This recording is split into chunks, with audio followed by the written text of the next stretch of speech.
Yo les petits poulets, bonjour à tous. 6h48 du mat, le maté est chaud, le gars est chaud, le spin arrive, à tout de suite. Are you ready?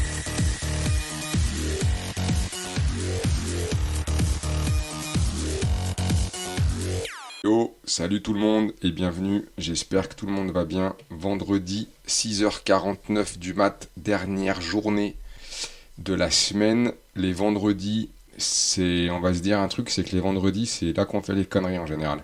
Enfin, ou pas, mais je pense que ça peut s'appliquer à pas mal de gens. Donc on y va mollo, on fait le tour des marchés, on regarde ce qui se passe, c'est intéressant. On est sur le Nikkei, on va se faire une bonne vieille petite habitude, hein, les petits poulets, ce truc-là, et nous sommes des animaux d'habitude, et ce truc-là ne tient qu'à un fil, celui de vos habitudes.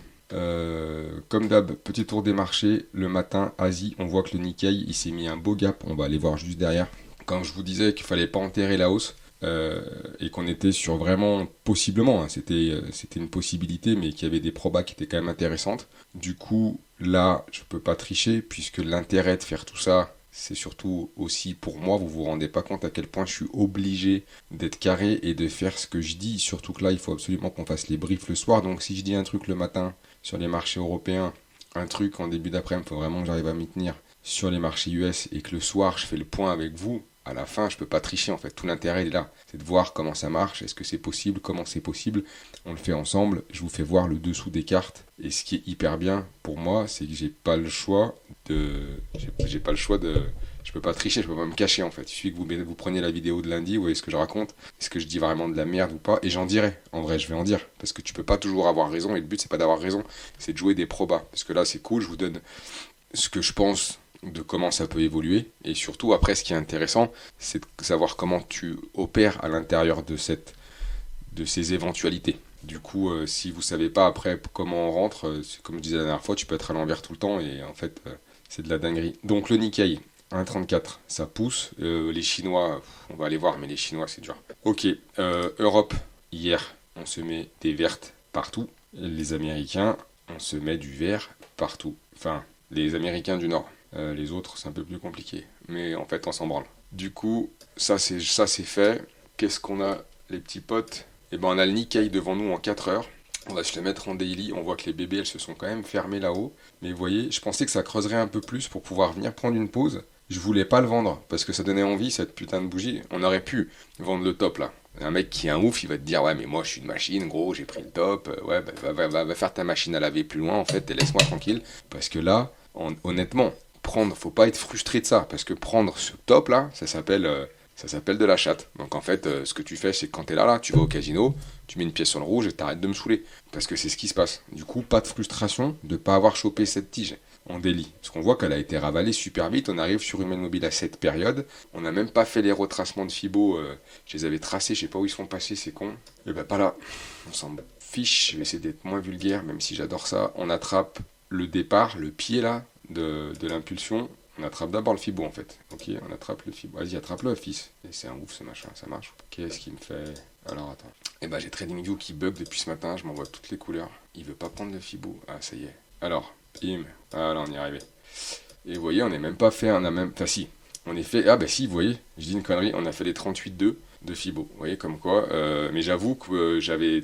Je l'ai pas fait parce que je me suis dit on n'est pas à l'abri qui creuse un peu plus. Et ça veut dire que la tendance elle est véloce, vraiment. Parce qu'ils ont même pas creusé sur un 0,5, ils sont pas revenus, vous voyez c'était les métraits violets, je pensais qu'ils viendraient combler un gap. En fait ils ont fait un plus bas, pile poil. Vous voyez, pim, on était venus là, ils sont venus refendre, ils ont fait un double bottom en daily et ils sont repartis comme des cochons. Et j'avoue que là je l'ai pas fait, on peut pas être partout, c'est juste que c'est intéressant de faire le Nikkei juste parce que je sais pas pourquoi j'aime bien et parce que je me dis que si je me tire un de ces quatre habité pas trop loin de l'Asie ou dans ces coins, c'est quand même pas mal d'apprendre à taffer ce putain d'indice parce que c'est celui qui sera après le plus près en termes de zone horaire. Vous savez tout. Du coup, ça c'est torché, il est encore ouvert, ouais, encore 6 minutes. Moi la journée est pliée. Ou moins pour le marché spot, on verra ce qui se passe après, nous, en Europe.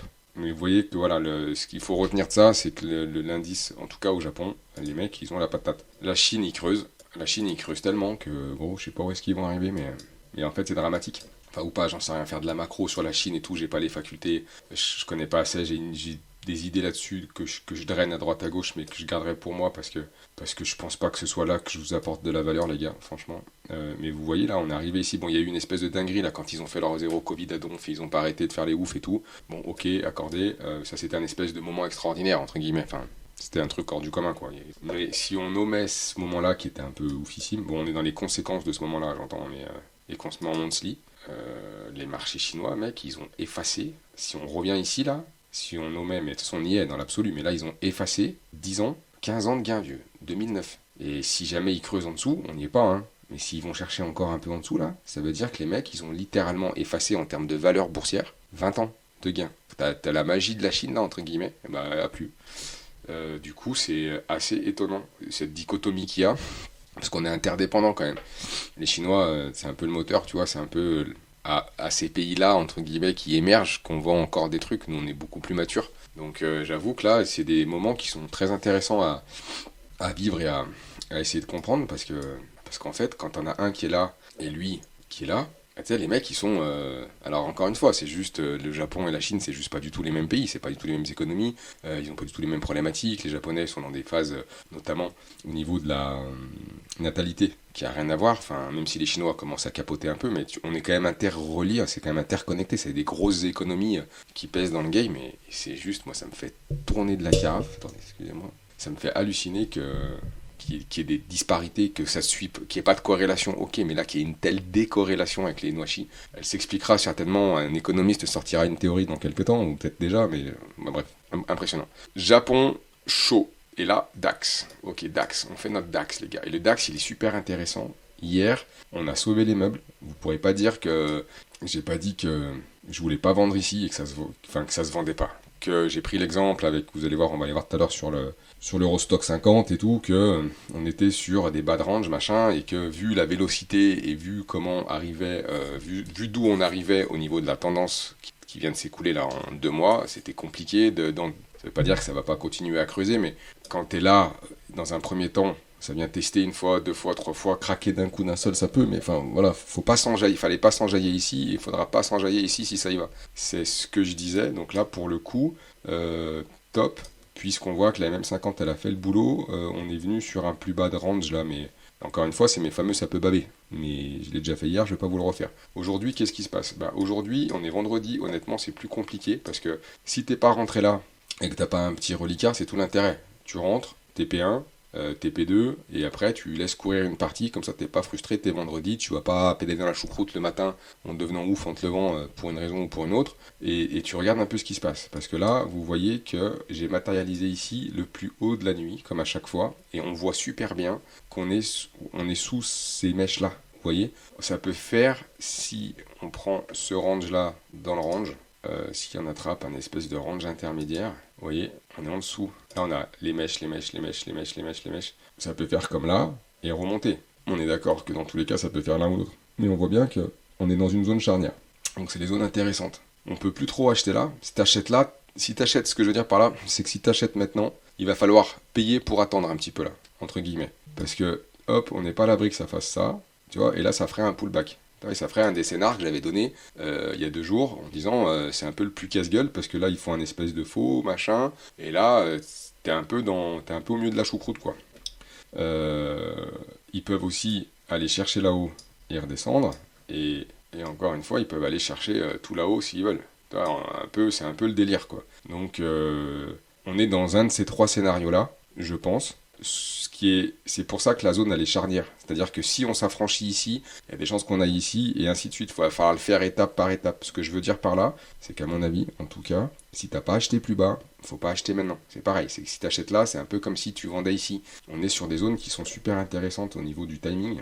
Donc ce qu'il faut faire, c'est laisser passer un petit peu, et c'est pas dit que ça se passe aujourd'hui. Hein. C'est pas dit que ça se passe aujourd'hui, ils peuvent très bien brouter dans les coins, là, on est vendredi. Donc le vendredi, il faut pas s'affoler. Il y a un truc qu'il faut prendre en ligne de compte, c'est que c'est un peu caca ce que je suis en train de vous dire, parce que là, même les setups et tout, j'essaie d'être concis. À mon avis, acheter là, c'est trop tard, mais vendre, c'est un peu trop tôt aussi. On n'a pas d'infos, comme quoi l'impulsion, elle va pas continuer. Donc si ça continue et que tu as un reliquat d'en bas, c'est tout l'intérêt, tu te mets pas en face comme un sourd, et il y a un moment ou un autre, on aura un setup. Plus on monte, si tu veux là, plus on va commencer à chercher des setups de retournement, mais sans s'acharner, parce qu'on a bien vu tout le long là que le marché il est super fort, donc on y est encore et toujours avec ce putain de timing qui est compliqué à gérer, à appréhender. Vous voyez que là, en 4 heures, on a la MM50 qui redescend, la MM20 qui redescend, on a un super train, on a les bébés H4 qui sont fermés, mais c'est pas improbable qu'ils viennent chercher ici les bébés, qui viennent les refaire. Ça ferait le haut de range, c'est un scénar qui est tout à fait plausible, parce qu'on voit que c'est véloce. Du coup, ce qu'il fallait, c'était la réintégration là hier, elle était à payer par là, dans l'absolu. Payer là, dans le trou, t'en sais rien. Mais sur une réintégration, sur un break ici, là, c'était le plan d'hier, en fait. Et voilà, si vous n'êtes pas dedans, ben les gars, je sais pas. Là, tout de suite, moi, je le paye pas, en tout cas. Parce que on a tout ça, là, à aller chercher. On ira peut-être le chercher, mais on est à un moment et une journée, parce qu'on est vendredi aussi, où ça peut tricoter. Vous voyez, ça peut très bien tricoter plus bas. Vous voyez, toutes les bébés, elles sont plates. On n'en sait rien. On peut très bien passer la journée dans les 15 minutes là à tourner en rond. C'est vendredi. Le seul truc qu'il va vraiment falloir, vous voyez, tout le monde se ferme et tout. Je ne sais pas s'il y aura de la volate ce matin. Mais je vais vous dire pourquoi. C'est pour ça que là, ça peut être piégeux. Avec, tu vois, ça vient chercher un peu là, ça vient chercher un peu là, ça vient chercher un peu là, ça vient chercher un peu là. Ça peut venir travailler cette zone qui est l'ancien, là, la zone orange. La zone orange, c'est l'ancien plus haut, historique, en fait. Avant qu'ils refassent des plus hauts. Donc c'est ces bornes qui viennent me cadrer. Ça, c'est le nouveau ATH, ça, c'est l'ATH de 2023. Vous voyez, donc là, ils sont revenus sur ce niveau-là. Ils ont réintégré ce range-là. Donc, ils peuvent très bien travailler la zone. Et ce que je veux dire par là, et entre guillemets, l'avertissement, enfin, je sais pas si je peux le dire comme ça. Moi, je vous dis pas ce que vous devez faire. Je vous dis juste ce que moi je fais, en fait. C'est tout. Après, vous faites bien ce que vous voulez. Mais là, en tout cas, c'est ça que je voulais vous dire, le discours de Christine Lagarde cet après-midi, de la Banque Centrale. Je vous le chope, c'est à 16h, donc ça peut faire de la volate un peu, cet après-midi, vous voyez.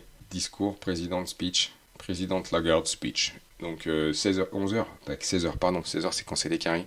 11h ce matin, donc on se gourre pas. À l'ouverture, avant le speech de Christine, ça peut très bien être un peu pété, quoi, un peu on attend de voir ce que Christine elle raconte. Donc ça peut faire, genre ce matin, ça peut tricoter là-dedans, possiblement, vous voyez. Parce que là on est là en fait, donc ça va tout s'ouvrir. Attendez, je vous dis des conneries parce que là on est là, ça peut très bien tricoter dans un rectangle de merde. Faudra voir où sont les bébés en 15. Et ça va s'ouvrir, ça va s'éclater tout ça, donc faites voir. Que je vous dise pas de conneries non plus, qu'est-ce que je raconte. Vous voyez, on voit bien qu'on est dessous, je l'ai matérialisé ici la zone différemment. Sur le CFD, on voit qu'on est dessous les petits poules. On voit bien qu'on est, vous voyez, on est à un moment charnière en fait. Donc soit ça redégale en dessous, c'est plus lisible je trouve sur le CFD, j'ai moins de merdier, soit on retourne chercher les bébés là-haut. Et vous voyez, on serait dans un espèce de range qui pourrait, comme on le disait, durer un petit peu quoi. Et quand t'es dans ces marchés dits de contre, et ben le timing, c'est tout le temps une histoire de timing. C'est pour ça que je vous dis, les gars, on achète quand... c'est ça que je vous dis, sur le net, tracer des résistances, des supports, des droites de tendance et tout, c'est cool. Mais encore faut-il, après, une fois que t'as fait ça, comprendre qu'est-ce que tu fous avec en fait. Parce que là, le marché, il va te piéger, mon copain.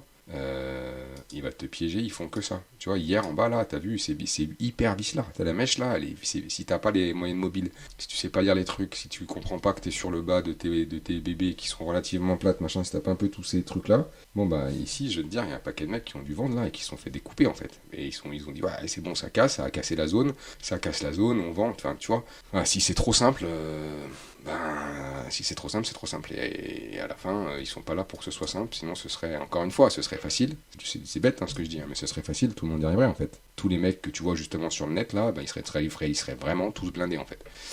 Et si les stats c'est que 90% des mecs n'y arrivent pas, c'est que c'est quand même piégeux et que c'est conçu pour que t'en laisses pour que tu laisses ton, je veux pas le comparer à un casino parce que ça n'a rien à voir. Mais à la fin, le marché, l'industrie qui est derrière tout ça, elle est là pour gagner de l'argent en fait. Enfin voilà, c'est un truc, faut arrêter si personne n'est gentil là-dedans, c'est le truc le plus dur et le plus froid que je connaisse. Tu rentres là-dedans, tu te fais torcher tes ronds, tu repars et bah voilà, terminé, bonsoir en fait. Tu peux rien faire, tu peux pas te plaindre, c'est le jeu mon loulou. Du coup, ce que je veux dire, c'est que avant 11h, c'est pas dit qu'il se décide. Je ferai pas grand chose moi avant 11h, c'est ça que je veux dire, parce qu'on est sur une zone charnière. On va le résumer comme ça, parce que là j'ai tourné en rond, et c'est pas si simple de résumer sa pensée. Vu la zone sur laquelle on est, qui est celle-ci, c'est mon petit trait là, ici, Et on est sur cette espèce de zone. Là, pour l'instant, c'est en train de renvoyer un petit peu, mais faut pas s'affoler le slip, ça veut absolument rien dire pour l'instant.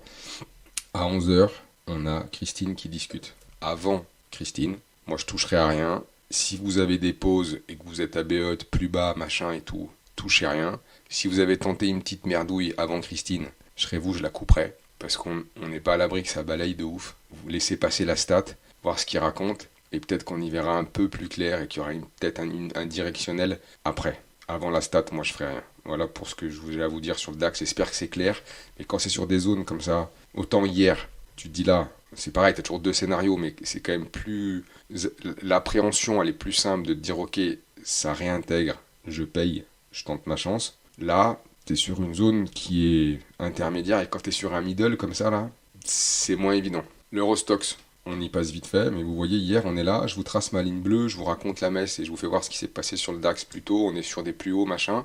Ça veut pas dire qu'à terme, ils vont pas y aller, j'en sais rien, en fait. Peut-être qu'il y a une plus grosse correction qui va se mettre en place, mais ils te la donnent pas comme ça. Voilà, et là on se rend compte que les acheteurs sont encore présents, que les mecs défendent la zone et qu'on va voir plus haut ce qui se passe. Et que là on a déjà une MM20 daily, on a les bandes de Bollinger là-haut, ça peut très bien revenir chercher là. Et ils aiment bien, hein. Je sais pas ce qu'ils ont en tête, hein, je sais pas du tout, mais ils peuvent très bien les refaire là, et ils chassent en fait. Vous voyez, vous imaginez les liquidités qu'ils prennent à chaque fois là, et venir là. Parce que là en fait tout le monde vendait. Ben en fait les mecs ils repartent, là les gars achètent, ils redescendent et en fait c'est trop vite fait d'être tout le temps à l'envers en fait. Du coup méfiat les gars, méfiat parce que quand tu comprends un peu la mécanique, il te broie la tête. Allez hop, on voit que la config est un peu similaire partout. Vous voyez là il est hyper propre sur le dos, c'est pour ça que je voulais vous le faire voir, après je vais arrêter, ça fait déjà 19 minutes, j'arrive pas à faire plus court. Mais bon, si vous voulez en savoir un peu plus, je peux pas vous raconter ça. On n'est pas sur un tuto comment on fait ses lacets en fait. Donc je suis pas en train de vous raconter des tips. Comment on lave les carreaux sur TikTok. Ah non, bah les couilles en fait. Là faut que ce soit un peu plus. Si vous voulez que ce soit pertinent pour vous et pour moi, faut prendre un peu le temps de comprendre ce qu'on vend. Vous voyez là, on est revenu un peu pareil. Alors c'est pas exactement la même config parce qu'en fait le DAX il est redescendu. Et c'est ça moi qui m'interpelle un peu, c'est que les US ils sont quand même costauds quoi. En sens où par rapport au DAX, le dos il n'a pas été creusé. Vous voyez la moyenne mobile à 50 périodes, elle est venue, ils ont fait là, elle était moins pertinente entre guillemets enfin je sais pas comment dire, on voit bien que la figure en fait elle n'est pas pareille. C'est comme si le DAX là, lui, il avait fait ça. Il est venu là, puis il a creusé, il a fait un plus bas par rapport à ça là. À cette bougie. C'est cette bougie-là, en fait, qui a donné le top départ du calage, en fait. Faut bien comprendre ça. Et vous voyez, il aurait pu revenir là. C'est un peu moi ce que j'avais en tête. C'est ce qu'a fait le DAX, en fait. Et le DAX, il a fait ça, et le DAX, il est là. Il est ici, et on se dit, avec le DAX, est-ce qu'il va faire ça, ou est-ce qu'il va faire ça? Ok, sauf que lui, les US, ils sont pas du tout dans la même config. Ils sont plus chauds des manettes, quoi. Faut bien l'intégrer. C'est pour ça que sur le DAX, je vous dis, attendez, on va attendre Christine, machin, vendez pas la peau de l'ours trop tôt, quoi. Parce que là, si on regarde bien, il a réintégré, ils ont repris le middle range. Là, en vrai, tout le monde est à plat. On est en 4 heures, en daily, c'est tout à plat pareil. Vous voyez, les bandes de Bollinger. Ils ont fait le bas, grosse réaction. Bon, on a une MM7, machin, mais vous voyez qu'on est tout à plat. Et bon, bah, c'est pas à exclure du tout qu'ils reviennent chercher là, en fait. On l'a fait en bas, c'est un range, hein, c'est le principe d'un range. Hein. On l'a fait en bas, pourquoi on le ferait pas en haut, en fait? Je veux dire, la pièce est vraiment en l'air, plus que... Vous voyez la diff avec le DAX, on le voit bien. Le DAX, il a une tendance, vous voyez, il y a une théorie de dos là, ce serait des plus hauts de plus en plus bas. Et c'est pour ça qu'on a un canal qui commence à se créer. Et voilà, il était monté plus vite, il était monté plus fort, voilà, donc il est un peu décalé dans le temps. Mais n'empêche que quand même, les patrons, ça reste les Américains. Et on le dit si bien, quand les Américains éternuent, c'est le reste du monde qui s'enrhume. Donc c'est pas une légende en fait. Du coup, les quinries, le dos, pardon, c'est très propre, on s'en rend compte. C'est bien, vous voyez. Donc là, la price action, entre guillemets, c'est pas entre guillemets, mais on a presque un cas d'école qui est matérialisé par les bandes de Bollinger et tout, mais on voit bien que le prix, ils sont en train de broyer tout le monde, en fait. Et c'est encore plus vrai sur le S&P. Le S&P, il est carrément... vous voyez, si on prenait un middle au calage, fausse sortie, réintégration, on n'a même pas retapé plus bas, vous voyez. Les bébés, elles sont même en train un peu de s'ouvrir. Et lui, il a toujours pas fait ça, c'est du fake, hein, là-haut. C'est moi qui l'ai dessiné. Hein. Il n'a pas fait son... Lui, je mettrais... En tout cas, au niveau de l'action du prix, on voit là, on est en daily. La MM20, ils n'ont même pas repris la MM20 en daily. Donc il est perché. Hein. Le S&P, il est véloce. Hein. Et du coup, on n'est pas à l'abri qu'il aille nous faire son nouvel ATH lui aussi avant de corriger de plus belle. On n'en sait rien. Mais je veux dire, ce scénario-là, vu la réaction qu'on a eue sur 2 jours, il est totalement ouvert, ce scénar. Faut pas l'enterrer trop vite. Ok les loulous, donc c'est pour ça que je vous dis, même sur le DAX, c'est toute la beauté en fait de ce truc-là. Et c'est pour ça que moi je fais les vidéos et que je kiffe trop les faire, parce que ça m'oblige à, si j'explicite pour que ce soit à peu près clair pour vous, et vous êtes personne en fait, il y a personne qui me regarde, mais à la fin, ça viendra avec le temps, et j'espère que j'aiderai des gens, mais je le fais pour moi aussi, vraiment, c'est un peu égoïste là mon truc, pour être franc. Et on se met sur, et comme ça on aura fait un tour plus grand, parce que je pense pas que je puisse faire cet après-midi, ça va être compliqué, donc on aura fait un peu les US aussi. Encore plus marqué sur on est sur, je vais y arriver, excusez-moi, on est sur le Nasdaq, regardez le Nasdaq. Alors la MM50, elle est venue en support, machin, les bandes de Bollinger, elles sont ouvertes, elles commencent à vraiment s'ouvrir, et eux, les types, hier, ils clôturent, ils refont un plus haut, j'avais même pas vu. Ils refont un plus haut. Donc, on va voir ce qui se passe au niveau du discours de Christine. Bon, sur les US, ça va pas impacter de ouf non plus, faut pas, peut-être un peu, mais voilà. Je vais arrêter là, les petits loups, parce que je tricote. Je vous souhaite une bonne journée. Faites pas de conneries. J'essaie d'être là. Je vais essayer d'être là. Je sais pas si je vais essayer de faire une vidéo avant le marché US. Si je suis rentré, j'ai des trucs à foutre ce matin, pour tout vous dire. Donc je sais pas trop. On est vendredi. Vendredi, c'est touchy. On va le dire comme ça. Voilà, on a le mot. Vendredi, c'est touchy, les gars. On refait un résumé vite zef. Nikkei, ils sont chauds. Le DAX, ils nous ont mis une tige en daily hier. Comme une tige. Hein, quand même. Faut bien l'accepter. Donc tout ce monde-là est plutôt bullish quand même. On a, vous voyez, Eurostoxx, Dow Jones, S&P 500, Nasdaq, ils sont tous en haut. Donc on est sur des endroits où doucement, on va rechercher des ventes. On est d'accord. C'est pour ça que je vous dis qu'il faut... timing. Allez, timing.